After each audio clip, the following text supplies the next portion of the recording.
പ്രിയമുള്ള പ്രേക്ഷകരെ, നിങ്ങളുടെ നാളെയിൽ നാം ഇവിടെ ചർച്ച ചെയ്യുന്നത് 2024 ഡിസംബർ മാസം 1-ാം തീയതി, അതായത് 1200 വൃശ്ചിക മാസം 16-ാം തീയതി ഞായറാഴ്ചത്തെ ശുഭാശുഭ ഫലങ്ങളാണ്.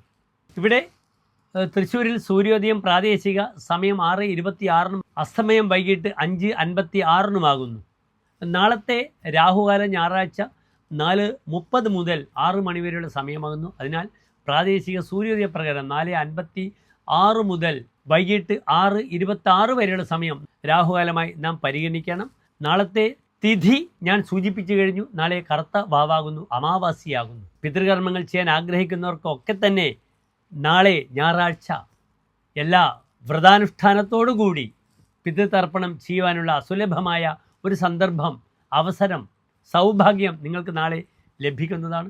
കാലത്ത് തന്നെ പിതൃകർമ്മങ്ങൾ എല്ലാം അനുഷ്ഠിക്കാൻ വളരെ അനുകൂലമാണ്. പിതൃകർമ്മത്തിന് ഏറ്റവും അനുകൂലമായ ക്ഷേത്രമാകുന്നു തിരുനെല്ലി മഹാവിഷ്ണു ക്ഷേത്രം. അതേ രീതിയിൽ തിരുനാവായ ക്ഷേത്രവും വളരെ പ്രസിദ്ധമാണ്. തിരുവല്ലം പരശുരാമക്ഷേത്രം തിരുവനന്തപുരം ജില്ലയിലാകുന്നു. അതും വളരെ നല്ല ക്ഷേത്രമാണ്. വലുതും ചെറുതുമായ ധാരാളം ക്ഷേത്രങ്ങൾ പിതൃതർപ്പണത്തിനായി നാം പോകാറുണ്ട്, സ്വീകരിക്കാറുണ്ട്.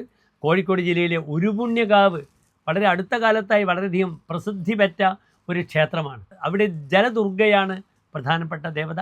നാളത്തെ അമാവാസിയായതിനാൽ ഒരു ശുഭകാര്യങ്ങളും നാം അനുഷ്ഠിക്കേണ്ടതില്ല. ഉച്ചയ്ക്ക് 2 മണി വരെ അനിഴം നക്ഷത്രവും ഉച്ചയ്ക്ക് ശേഷം നാം ഒരു ശുഭകാര്യങ്ങൾക്കും സ്വീകരിക്കാത്ത തൃക്കേട്ട നക്ഷത്രവുമാകുന്നു. അതിനാൽ എൻ്റെ പ്രിയപ്പെട്ട പ്രേക്ഷകർ നാളെ പിതൃകർമ്മങ്ങളൊക്കെ ചെയ്ത് പിതൃക്കൾക്ക് സായുജ്യപര്യന്തം ക്രിയകൾ ചെയ്ത് അവരുടെ അനുഗ്രഹാശിസ്സുകൾ വാങ്ങുക. നാളത്തെ ദിനം കാലത്ത് അനിഴം നക്ഷത്രമാകയാൽ നിങ്ങൾക്ക് ശനീശ്വര പ്രീതി ചെയ്യുക. ഓം ശം ശനീശ്വരായ നമഃ എന്ന പ്രാർത്ഥന അനുഷ്ഠിക്കുക. ഹനുമാൻ ക്ഷേത്രത്തിൽ പോകാം. ഓം ഹം ഹനുമതേ നമഃ എന്ന പ്രാർത്ഥനയും വളരെയധികം ഉപകരിക്കുന്നതാണ്.